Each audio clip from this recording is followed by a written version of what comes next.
आम टीवी की टीम लोकसभा चुनाव के जमीनी हालात का जायजा लेने के लिए ग्राउंड जीरो पर है। हमारे नुमाइंदा सैयद मुबशिर पहुंचे यूपी के मैनपुरी लोकसभा हल्के में और जाना वहां के लोगों का रुख। आदाब, सलाम टीवी देख रहे हैं आप। आपके साथ मैं हूं सैयद मुबशिर। चुनावी कारवां हमारा लगातार आगे बढ़ता जा रहा है, ये जानने के लिए कि आखिर कौन होगा 24 का सरदार और खास तौर पर क्या है मुसलमानों के मन में। मैं पहुंचा हूं मैनपुरी, समाजवादी पार्टी की गढ़ माने जाने वाला ये इलाका। कितने मुसलमान हैं, कितने वोटर्स हैं और क्या उनके मन में है, ये जानने की हम कोशिश करेंगे। तो आइए चलते हैं और बातचीत करते हैं उन मुसलमानों से जो इलाके के हैं और वो क्या सोचते हैं, किस आधार पर वोट करेंगे और उनके मुद्दे क्या हैं। तो क्या है मुसलमानों के मन में? क्या शिक्षा मिल पाई? क्या स्वास्थ्य सिस्टम ठीक हो पाया? क्या बेरोजगारी दूर हो पाई? क्या कुछ चल रहा है उनके मन में, एक बार जानने की कोशिश करेंगे। कुछ लोग यहाँ मौजूद हैं, हम उनसे बात कर लें। चाचा, क्या नाम है आपका? शहादत हुसैन। शहादत साहब, इस बार वोट करेंगे आप, थोड़ा सा आगे आ जाइए। क्या मुद्दे क्या हैं इस बार आप लोगों के? किस मुद्दों के आधार पर वोट करेंगे? इस आधार से तो नहीं, कुछ मुद्दे होंगे ना, कुछ तो सोचा होगा ना कि क्या काम होना है, क्या नहीं होना। सड़कें गंदगी है, उसका नाम सड़कें नहीं बन रही हैं, नहीं की हाँ। मैं रोड यहाँ नहीं गया हमारे यहाँ। तो ये मुद्दे हैं ना, ये मुद्दे हैं। बिजली, पानी, शिक्षा, स्वास्थ्य के मुद्दे हैं या नहीं है? है। तो वही चीज मैं जानना चाह रहा हूँ कि किन मुद्दों के आधार पर इस बार वोट करेंगे। सड़कें बने, सड़क जो आएगी हमारी नहीं बन रही है साहब, बहुत दिनों तक डली हुई है हाँ। कच्ची, उसकी कोई नहीं बना रहा है। कितनी आबादी है मुसलमानों की यहाँ पे? कम से कम ऐसी है 8-10 हज़ार। 8-10 हज़ार मुसलमानों की आबादी है यहाँ पर। सड़कें कब से आखिरी बार कब बनी थी यहाँ?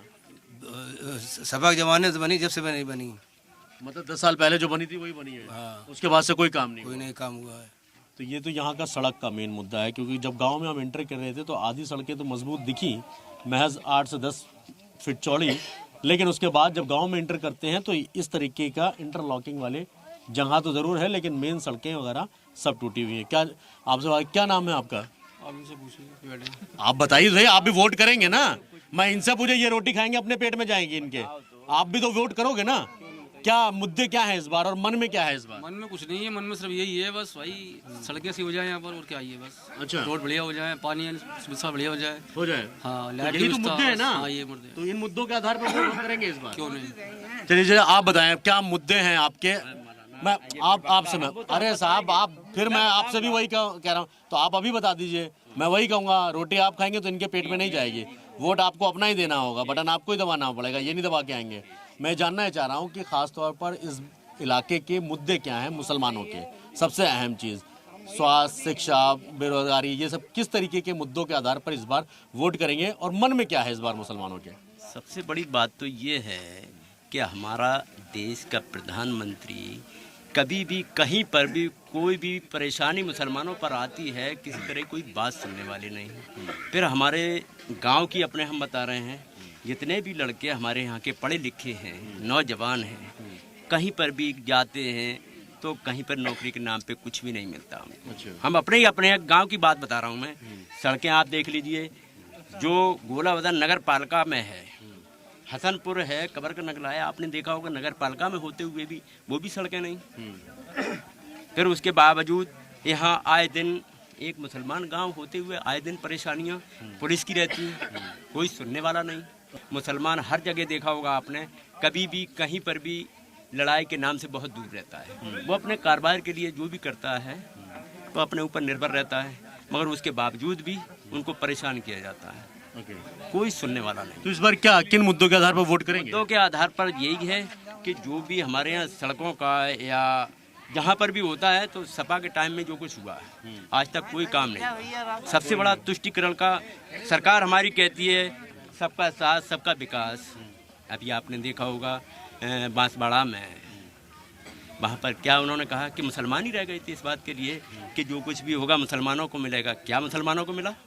कुछ भी नहीं मिला आज तक। प्रधानमंत्री ने ये बात कही कि अगर एनडीए की सरकार आती है तो फिर भी सुना होगा, आज दिन रोज नई नई तरह की बातें पैदा हो रही कि मुसलमान इसीलिए है कि इस देश का नहीं है। ये मुसलमान ने हमारे देश के मतलब आज़ादी के टाइम पे सबसे ज़्यादा मुसलमानों ने कुर्बानियाँ दी, मगर उनकी आज तक कोई बात नहीं होती। तो सबसे बड़ी बात तो यही है कि हमारा देश का प्रधानमंत्री जो बैठा हुआ है कहीं पर सुनता ही नहीं है। किसी को मार दिया जाए, किसी के बारे में, खास करके मुसलमान के बारे में कभी कोई बात ही नहीं उठती वहाँ पर। समाजवादी पार्टी की सरकार में जो नाली सड़क खरंजा जो बन गया वो बन गया, अभी नहीं। हालांकि समाजवादी का गढ़ ये कहा जाता है, लेकिन डेवलपमेंट के नाम पर खास तौर पर ये पूरा इलाका सिकंदरपुर कहलाता है।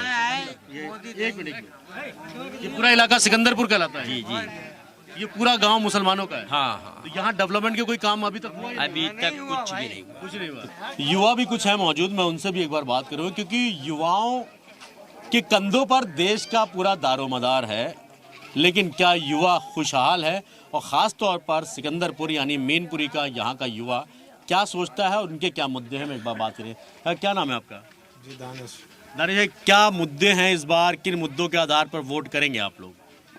हम तो यही करेंगे, बेरोजगारी नौजवान यहाँ पे ज़्यादा है गांव में। अच्छा। हाँ, मतलब जॉब नहीं है किसी के पास, तो अपना आदमी अपना अपना गुजारा करके जैसे जैसे। स्कूल कॉलेजेस वगैरह हैं यहाँ? स्कूल कॉलेज वगैरह हैं, लेकिन थोड़ी दूरी पे है, गांव पे दूर है। गांव में कोई स्कूल वगैरह नहीं है? गांव में है, वही सरकारी स्कूल हैं। तो उसमें कोई पढ़ाई खास तरीके से नहीं होती। बच्चे प्राइवेट स्कूलों में जा रहे हैं। अच्छा। सरकारी स्कूलों में पढ़ाई अच्छी नहीं है। तो इस बार क्या है, मुसलमानों के मन में क्या है दानिश भाई? फिर हम तो ये जा रहे हैं, कोई भी सरकार आए तो मतलब अच्छी सरकार आए और अच्छी तरीके से चले, सबको साथ लेके चले। सबको साथ लेके। हाँ, प्रधानमंत्री का ये नारा है, सबका साथ, सबका विकास और सबका विश्वास। लेकिन एक मंच से प्रधानमंत्री जब ये कहते हैं कि दूसरे दलों की अगर सरकार आएगी तो वो एक कम्युनिटी से लेकर उनका सारा जो है वो दूसरी कम्युनिटी को दे जाएगा, तो कहीं ना कहीं इससे भी मुसलमान थोड़ा नाराज है कि चाहे वो कांग्रेस का 60 साल का शासन रहा हो या अगर 75 साल की आज़ादी में 15 साल बीजेपी का भी शासन रहा हो, तो मुसलमानों के हाथ क्या आया वो आज तक खाली ही नजर आया। कुछ और लोग भी हैं, एक बार उनसे भी कोशिश करेंगे बात करने की। क्या है इस बार वोट करेंगे, किन मुद्दों पे करेंगे इस बार, क्या मन में है? अगर आप मुसलमानों की बात करते हो तो सबसे बड़ा मुद्दा मुल्क के अंदर है अमन और शांति हो, नफरत और घृणा की राजनीति बंद हो। अमन और जो प्रधानमंत्री इस तरीके से बयान देते हैं तो फिर कैसे सबका विश्वास जीतेंगे? फिर प्रधानमंत्री ने तो इतनी बचकाना बात करी है, ऐसा बयानबाजी कर रहे हैं कि एक अदना से एक चौकीदार भी नहीं है ऐसे बयानबाजी कर सकता। अच्छा। हाँ, उन्होंने वोट पाने के लिए एक तरफा इलेक्शन को करने के लिए ऐसी बयानबाजी कर रहे हैं जो बिल्कुल सरासर गलत है मुल्क के लिए। मुसलमान इस मुल्क का हमेशा वफादार रहा है, उसने बड़ी बड़ी कुर्बानियाँ दी हैं। हमारी कुर्बानी जो है तमाम कौमों से ज़्यादा है, लेकिन इस समय जो हमारा किसी उसमें जो है नाम ही नहीं आता तो गद्दारों की लिस्ट में आ रहा नाम साहब, वफादारी की लिस्ट में नहीं आ रहा। बहुत बड़ी बात है कि जिस मुल्क को आज़ाद कराने के लिए उलमाओं हों, बड़े बड़े लोग जो रहनुमा थे मुसलमानों के, उन्होंने शहादत दी, लेकिन आज भी तारीख़ के पन्नों को जिन पर शायद ही कुछ लिखा रहा हो उसको भी मिटाने की कोशिश की जा रही है। खुद प्रधानमंत्री जब मंच से इस तरीके की बात करेंगे तो फिर वो सवाल खड़ा होना लाजमी है कि किस वजह से कहते हैं सबका साथ, सबका विकास और सबका विश्वास। क्या प्रधानमंत्री या खुद बीजेपी इसी तरह मुसलमानों का विश्वास जीतेगी? चाचा ने एक बात बहुत अच्छी कही कि सबका जो है योगदान रहा आज़ादी में, लेकिन मुसलमानों का नाम कर दे। अच्छा, कांग्रेस ने क्या दिया अभी तक जो कहते हैं कि भाई कांग्रेस आएगी या कोई भी दूसरा दल आएगा बीजेपी को छोड़ के तो वो एक से लेगा और उनको बांट देगा जिनके ज़्यादा बच्चे हैं? देखो, ये तो सब बकवास की बात है कि कांग्रेस मुसलमानों को बांट देगी। मुसलमानों के प्रति कांग्रेस का भी जो है रागबाग अच्छा नहीं रहा है, ये भी हम बात कर रहे हैं। बीजेपी को आए केवल 14 वर्षें हुई हैं और कांग्रेस ने बहुत राज करा है, लेकिन मुसलमानों का सबसे बड़ा विनाश कांग्रेस ने करा है। कांग्रेस मुसलमानों के लिए कोई अच्छी पार्टी नहीं रही है। कांग्रेस के अंदर हमेशा ये आधे से ज़्यादा जनसंगी रहे हैं। कांग्रेस पार्टी के अंदर कांग्रेस का बर्ताव मुसलमानों के लिए अच्छा नहीं है। आप मलियाना कांड ले लो, जमशेदपुर कांड ले लो, मुरादाबाद कांड ले लो, बम्बई कांड ले लो, जहाँ पर भी मुसलमानों का कत्लेआम हुआ है कांग्रेस के ज़माने में हुआ है। भाजपा कोई अछूती नहीं है कि सब भाजपा तो आ जाइए, लेकिन कांग्रेस ने जो है हमेशा मुसलमानों को नुकसान करा है। हकीकत तो ये है, अब आगे क्या होगा ये वक्त बताएगा। तो विश्वास कर पाएंगे बीजेपी पे या फिर प्रधानमंत्री जो कहते हैं? भाई प्रधानमंत्री तो वो एक तरफा डिग्री कर रहे हैं। कोई हमारे लिए जैसी रामलाल है वैसी राम भरोसे हैं। हमारे लिए तो जैसी रामलाल है वैसी राम भरोसे हैं, लेकिन हमको मुसलमान समझ के एक अछूत के नाते छोड़ा जा रहा है। अब एक तरफ प्रधानमंत्री जो है मुसलमानों का काट करते हैं, दूसरी तरफ मुसलमानों का वोट भी लेना चाह रहे हैं साहब। आगे से घुमा फिरा के ऐसी बातें कर रहा है कि हम पसमानदा तो मुसलमान। फिर इस बार क्या है मुसलमानों के मन में क्या है? फिर इस बार वोट करेंगे?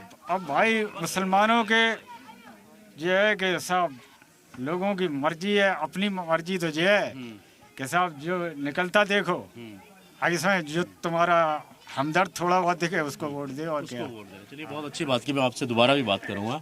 लेकिन जिस तरीके से मुसलमानों के नाम पर राजनीतिक दलों ने राजनीतिक रोटियां तो बहुत सेंकी, लेकिन सबसे अहम चीज़ है क्या मुसलमानों को उस लेवल पर फ़ायदा भी मिला या नहीं मिला? चाचा ने जैसे बताया कि कांग्रेस भी कोई अछूती नहीं रही है, उसके राज में भी बहुत सारे ऐसे कांड हुए हैं, लेकिन बीजेपी भी इस तरह के है कि कहीं ना कहीं जो हिंदू मुसलमान के बीच की जो खाई है उसको और गहरा किया गया है। युवाओं को रोज़गार पे बात होनी चाहिए कि रोज़गार पे बात नहीं हुई, लेकिन अब 10 साल के बाद प्रधानमंत्री अगर ऐसे बयान देते हैं तो कहीं ना कहीं इन सब चीज़ों पर भी सवाल खड़े होते हैं। और भी कुछ लोग हैं, एक बार बात कर लेते हैं। क्या नाम है आपका? हम नहीं। अरे वोट करने जाएंगे ना, वोट तो करेंगे, तो किन मुद्दों पे करेंगे इस बार वोट? ये तो आपको दिखाते रहे आए, रोड तो है नहीं। हाँ तो वही बताइए, वही जानना चाह रहा हूँ कि आपके मुद्दे क्या हैं, यहाँ क्या परेशानियाँ आपको है? परेशानी क्या है, सारे रोड सामने गांव है, वो सड़क का इधर से आने का वो भी रोड नहीं है, ये सब टूटा पड़ा पाए वो सारा टूटा पड़ा हुआ है। हाँ, गांव की क्या हालत है, सारी गलियां जो है। तो सांसद विधायक कभी आए नहीं यहाँ पर? आते हैं, वादे झूठे करते हैं और क्या। अच्छा, उसके बाद कोई नहीं है? कोई नहीं देखता। कुछ कह रहे चाचा, आप बताए क्या लग रहा है इस बार किन लेने के बाद कोई यहाँ नहीं आता है। अच्छा, कोई नहीं समझे? आता। हम तो कह रहे हैं कतई वोट ही मत दो। गांव की इतनी पोजीशन खराब है जिसकी कोई हद नहीं है। अच्छा, आप पूरा गांव खुद के फेंक दिया लोगों ने। अच्छा, समझे साहब? काम हुआ कोई डेवलपमेंट का, विकास का? कोई विकास नहीं, कुछ नहीं, कोई विकास ही नहीं गाँव के अंदर हमारे। सांसदों ने भरोसा बहुत दिया, विधायकों ने, सरकारों ने भरोसा दिया, वोट लिया, लेकिन कहीं ना कहीं ये ज़रूर कहा जा सकता है कि उनके लिए काम नहीं किया। सिकंदरपुर ये गांव है मैनपुरी का, सपा का गढ़ है। जैसे सैफई चमक सकता है, मैनपुरी चमक सकता है, इटावा चमक सकता है, तो सिर्फ मुसलमानों का ये गांव ही आखिर इन सब विकास के कामों से अछूता क्यों है? पिछले 7 साल से ज़्यादा योगी जी की सरकार है यहाँ पर, लेकिन उसके नाम पर भी यहाँ विकास नहीं हुआ। कुछ और लोग भी एक बार बात करते हैं। आप बताएं क्या है इस बार मन में और किन मुद्दों पर वोट करेंगे 24 में?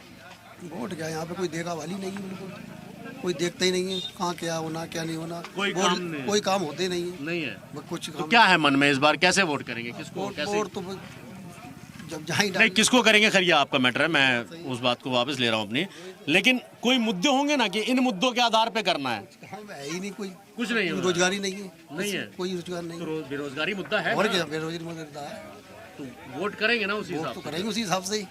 बेरोजगारी मुद्दा जरूर है। ये गांव है, गांव के लोग थोड़ा सा शालीन होते हैं, अपनी बातों को बेबाकी से नहीं रख पाते, लेकिन जो लोग रखते हैं कहीं ना कहीं उनको भी इस बात का अंदेशा है कि अगर खुल के बात करेंगे तो इसी वजह से चाहे वो फर्स्ट फेज का बात हो या फिर सेकंड फेज की बात हो, जिन जिन इलाकों में हम घूमे, जहाँ से भी हमने ज़मीनी हकीकत जानने की कोशिश की, हर जगह मुसलमान खामोश है, सीधी तौर पर ये कहता है कि अगर कहने के बाद भी कुछ नहीं होता तो फिर कहने का फ़ायदा ही क्या। बहरहाल मुझे और मेरी टीम को दीजिए इजाज़त। अगले सफ़र में एक नए शहर से, एक नई लोकसभा से आपको रूबरू कराऊंगा और जानेंगे क्या है मुसलमानों के मन में।